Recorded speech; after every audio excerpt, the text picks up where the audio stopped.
Chris, and we're in the Hall of Mammals at the Putnam Museum. And we're going to take you through a short tour of some of the interesting animals that we have in the Hall of Mammals.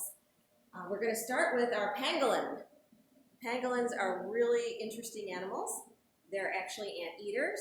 They have the dubious distinction right now of being probably one of the most critically endangered species on the planet because they are literally being eaten into extinction. Their flesh is considered a delicacy and people are killing them like crazy. They also use those interesting looking scales in folk medicine. And one of the cool things about him is he's sort of like an armadillo in a way because if he gets upset and worried, he'll actually roll into a big ball and you'll see those wonderful scales sticking out. It makes it really hard for anybody to bother him. But that doesn't help him against guns and other traps and things.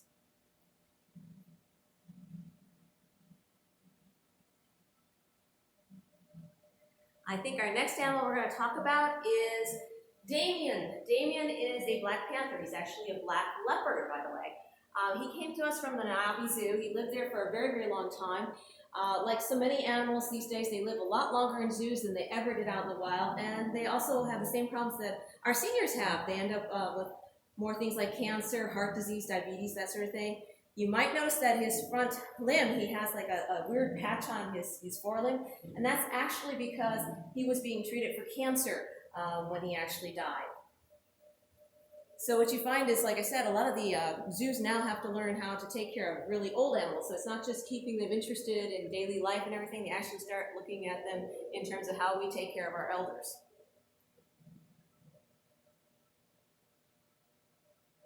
Oh, just a fun thing. The squirrel here is kind of cute, and he looks real cute. But one of the funny things about our collection is we have a lot of older mounts from the 1800s, and he's probably the only nice-looking squirrel we have left in our collection. The others all look like they're ready to jump and tear out your throat.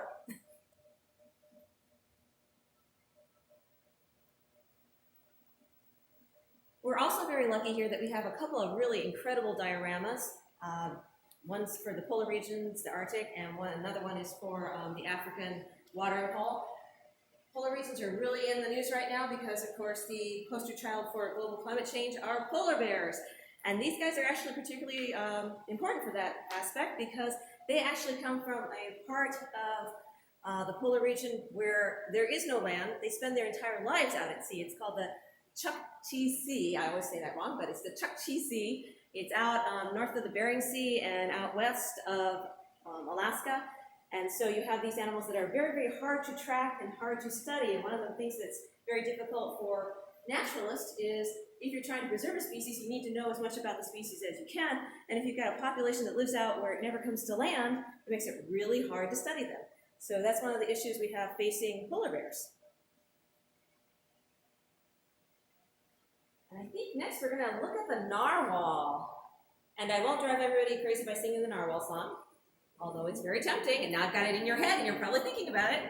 Narwhals are just really cool. They are a small whale, about the size of a beluga whale, and they have this incredible tusk.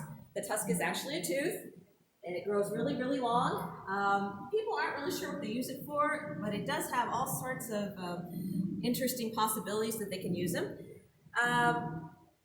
One of the funky things, of course, is that it actually is a single tooth that grows out. Once in a while, you'll find one with a small second tusk that's starting to show, but it never really grows very far. And if you ever get a chance to see a skull of one of these guys, you'll see that their skull is all twisted around for that tusk to come out through the front.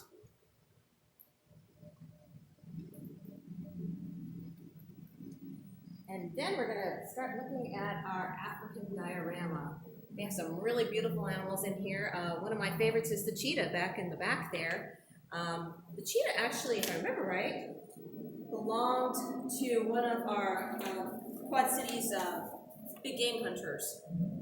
Double check. I think, yeah. I believe he actually was part of the Zug collection, and Mr. Zug was actually a big game hunter in mid-1900s, early 1900s. It wasn't considered such a terrible thing back then to go out and hunt animals, like it is now, which is probably a good thing. So cheetahs are really neat. All you have to do is look at a cheetah and you look and you think speed. Their body shape is just made for speed. They have a really flexible backbone that works almost like a spring. They have huge nasal cavities because when they're running really fast, they have to be able to breathe really fast. They have enlarged lungs.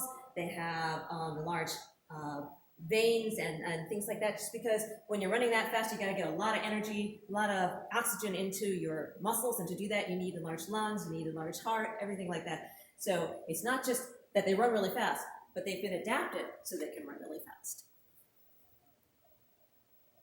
And I think we're gonna finally end with a really kind of interesting specimen we have here. It's a black rhino. And if you think it's a real rhino, fooled ya. It's actually a cast. It's a replica that was made from an original rhino that was shot by V.O. Figge. V.O. Figge also donated a lot of the animals that are actually in this collection over here. The rhino's kind of fun because at first they thought they were going to mount the original rhino, and it was taken to Louis Paul Jonas, one of the original Jonas brothers, by the way. Not the group, but the group that's been working on taxidermied animals for like 100 years or so. They're still really well known, by the way. But Mr. Jonas looked at it and finally decided that he couldn't actually mount the rhino the way he wanted to, the real rhino. So what he did is he basically made a fiberglass cast of it. So it's an indoor-outdoor rhino. 2 people can pick it up. And at least we're really safe in one way, is that we won't have to worry about poachers coming in and trying to take the rhino horn, because in this case, they just get a lump of fiberglass.